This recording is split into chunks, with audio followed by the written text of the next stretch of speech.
Welcome to the Sunday Times, the weekly public affairs show of 96.5 Jack FM that keeps you connected to the issues and resources in your community.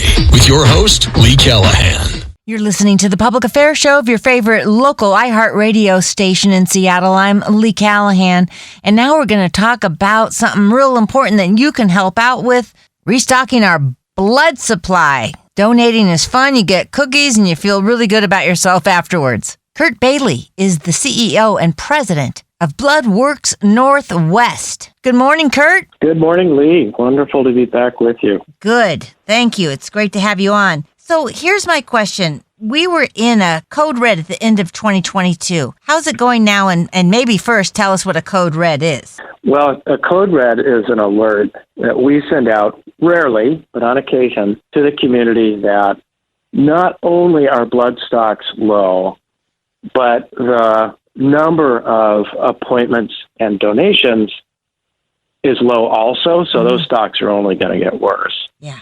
And what we're trying to forestall is getting to the point where we don't have an adequate amount of blood for the patients in the community. And so to avoid it ever getting to that terrible place, we issue a code red, which is an alert to say, okay, it's a serious situation. Come on out and donate. And if you haven't donated before, come do it for the first time. And let's get our blood stocks back to where our patients need them to be.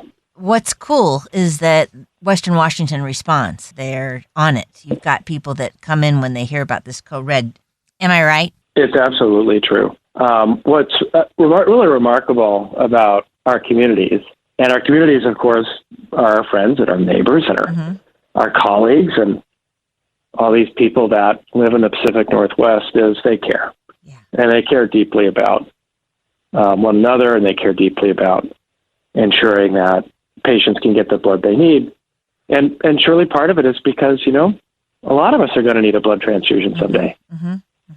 And so when we issue the code red, the response is very fast. And increasingly what we see, which is really, really a beautiful thing, is it isn't just people who want to make their donation right now. The code red's issued. I want to go make a difference right now.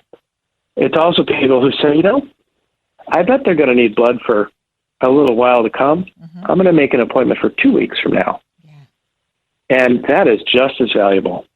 And so we also see in these code reds folks delaying the gratification of donating, making their appointment for a couple of 3 weeks out.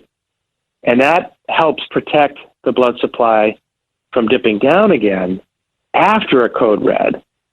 Right. Because too many people want to give right away, and not enough people are willing to wait a few weeks. Yeah. I've got Curt Bailey on the phone. He is the president and CEO of Bloodworks Northwest. They've got locations up and down the I-5 corridor for you to donate, set up an appointment and go into, and just go to bloodworksnw.org. Let's remind everybody what happens to a person, why they need a blood donation. What's the most common thing going on with someone when they need a blood donation in the hospital? Well, the most common is cancer. And many cancer patients require a blood transfusion, in some cases to survive their treatment. And in fact, one of the reasons why cancer treatments can be performed is because the damage those treatments do to your blood, which is temporary, but nevertheless harmful, is corrected by the fact that you can get a transfusion right then and there. Wow. So we wouldn't be able to treat many patients for their cancer if we couldn't give them a blood transfusion. And, cancer is a disease of age. Lots of people get cancer, of course, at every age, but you tend to be more likely to have cancer as you age. And as life expectancies extend, as the population ages, with the baby boomer generation moving into those years, the incidence of cancer rises, and so the demand for blood for cancer treatments rises with it too. Yeah. And so so it's pretty likely that almost any listener knows somebody, whether they realize it or not, who's not all cancer, obviously trauma, bleeding trauma, car accidents, motorcycle accidents, and the like. But the other area, which is really amazing, is organ transplant. Oh, yeah. So here in the Pacific Northwest, we have major transplant centers, and livers, kidneys, lungs, hearts being transplanted into patients. And obviously, if they don't receive those transplants, they may have a very low survival. So the transplant gives them a new life. Yeah. But you can't do a transplant without blood. Wow. These are just things that I didn't know. I mean, I simply I did not know. I always thought it was about trauma and accidents and losing blood and that. No, and if you don't mind, Lee, I'll just mention the fourth category. Yes, please. Cancer, trauma, transplant. The other is, over the last decade or more, we have seen across the country, and actually, as I understand it, across the developed world, an increase in postpartum hemorrhage. Oh, no. Which means moms deliver, and in the course of a delivery or subsequent to delivery, there's bleeding. And the incidence of very heavy, dangerous bleeding has gone way up. Wow. I'm not a physician by training, so I won't speak to the clinical aspects of it. All I can say is that we have this thing called a massive transfusion protocol, and it's kind of like hitting the fire alarm in the labor and delivery suite, where if there's very heavy bleeding during or after delivery, they'll call a massive transfusion protocol, and there's this well-established process and a great big basket of blood, different kinds of blood components, red cells and platelets and plasma and so on, will get rushed to the patient's bedside in order to make sure that patient doesn't lose too much blood. And the number of those massive transfusion protocols in the past year has just continued to climb. So really, unfortunately, one of the major reasons why people should donate blood is to save a mother's life. Boy, this has been eye-opening and shocking, and I'm really glad we're talking about it because, I got my gallon pin a couple of years ago, and it was a huge... All right. I know. I just am so proud of it. So besides cookies, you can also get a pin, everybody. So get in there. Donate. Out of a current code red, are you feeling optimistic? Are other changes coming about that you feel that there'll be more and more donations? Well, we need to keep the code red going a little bit longer. Okay. We would like to see really healthy appointment schedules, for the rest of January. How many people do you need a day? How many people do you need a day to come through the doors? Well, we'd like 1,000 people to be on our appointment schedules per day. Cool. And when that happens, we're usually in pretty good shape.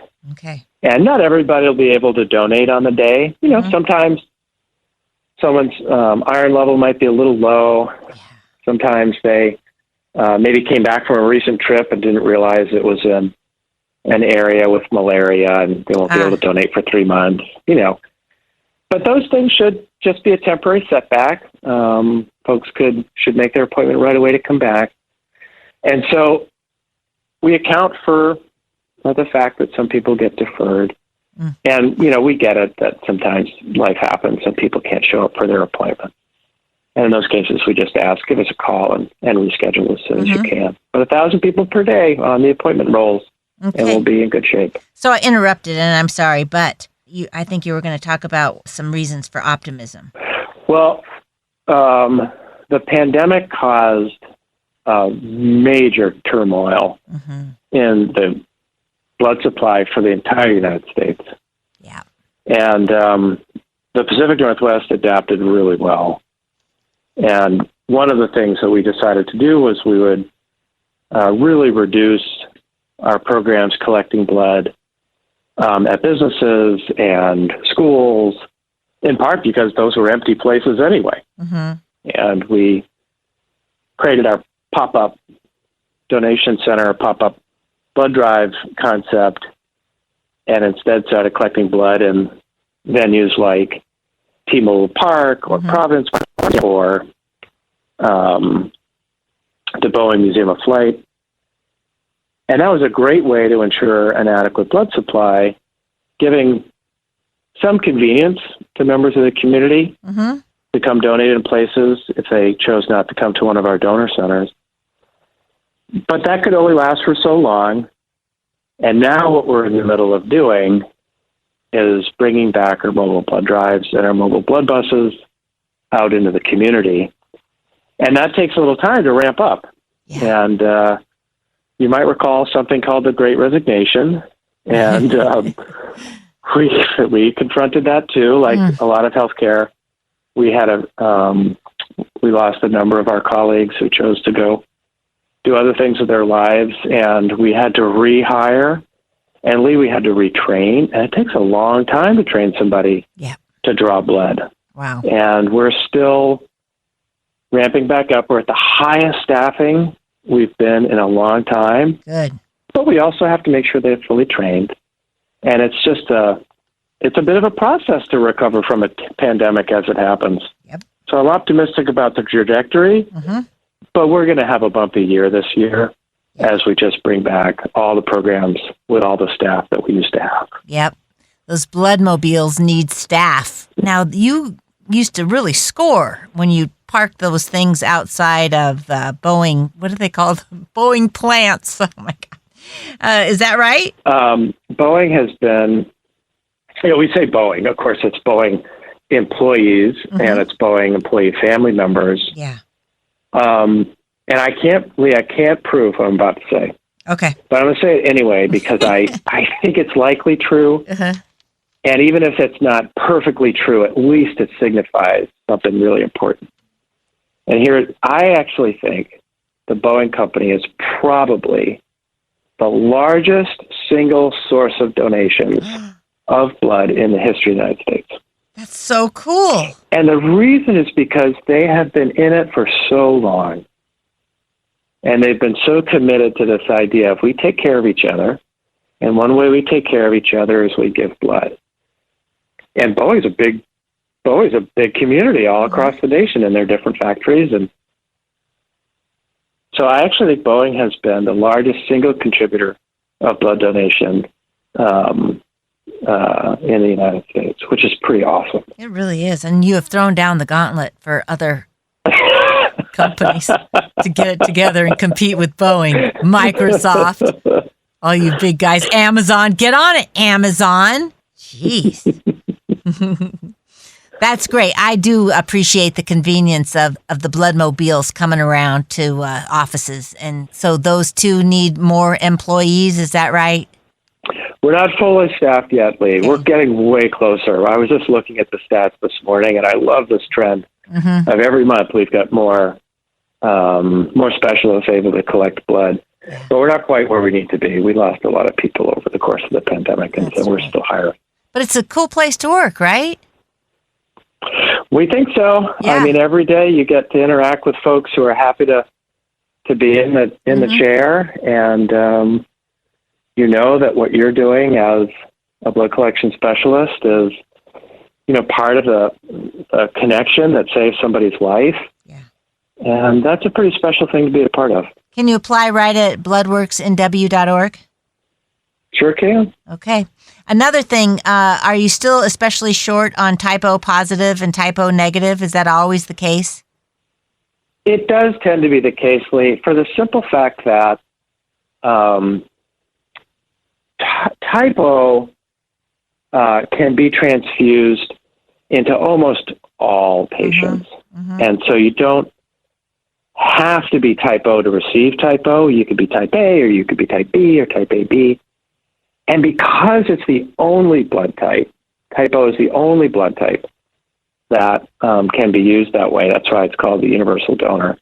We tend to find it gets used more often in situations where you don't have time to get a blood type on a patient. Sure. So this goes back to trauma. It takes some time to blood type a patient, and if somebody does have a severe bleeding trauma, they come into the emergency department, physicians will start transfusing that patient with type O blood right away because they don't want that patient to suffer the harm of excessive bleeding. and not have a transfusion already in play. They'll switch them over to the patient type once the lab has done the typing, but that could be half an hour later. And in the meanwhile, they'll continue to transfuse type O. I totally get it. So oftentimes type O gets used in trauma, and that's why type O donors have that rare privilege of often being the donors that save the lives of trauma victims.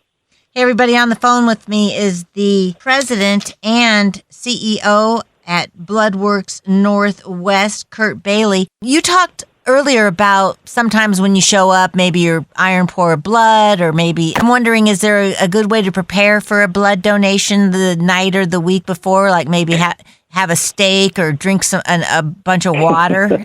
Does that help at all? Well, one should always try to hydrate in advance of donating blood. Because think about it. Part of the blood donation, an inherent part of blood donation is some liquid will leave your body. Right. So you want to make sure you've got lots of fluid, and then you want to make sure you drink a lot of fluid afterwards. And not only that, you'll feel a little bit better. I know that I donate a lot, and as you know, being a lifelong donor, Lee, you feel a little tired afterwards, and you'll feel less tired if you're well hydrated to start, and if you maintain good hydration, afterwards. Beyond that, it's always good to make sure that you've got adequate iron, and there's lots of delicious foods that have iron. That takes more than a few days. That's a change in your diet if you don't get enough iron today. But the good news is there's lots of delicious foods that have iron, and one should, of course, have those for a healthy life anyway. Yeah. So who can donate? What are the age requirements? Well, the age limit, this is sort of funny, Lee. There's no age limit. You can donate as old as you're able. And it used to be that we assumed folks over 65 would not donate blood. Now, this goes back some years. But now, persons over 65 often donate blood. And in fact, that segment of our community is one of the largest sources of blood donors. And we have blood donors in their 80s. Yeah, that's cool. That just keep doing it. It's super cool. Okay, what's the minimum? So minimum with parental consent, 16. Okay. And as long as you've got parental consent, you can sign up. And we have programs where we come into the high schools. Sometimes we come into the high schools, and part of the blood drive is what we call the vein-to-vein science program, which helps educate kids about blood biology. And it's a terrific tool, blood, because the human body has so much of it, and it touches every tissue, or almost every tissue in the body. It's a terrific way to teach biology. So sometimes we come into high schools, and we bring those programs with us. Very great. All right, everybody, let's get on it and donate. Just go to bloodworksnw.org. Thank you so much to President and CEO Curt Bailey. We'll have you back on again. I appreciate all that you do and all your staff do. It's great stuff. Well, thank you, Lee, for allowing me to talk a little bit about the life-saving work we do. But in the end, it's the community that saves lives, and it's a real privilege to be a part of it. Excellent. Thanks so much, Curt. We'll talk to you again.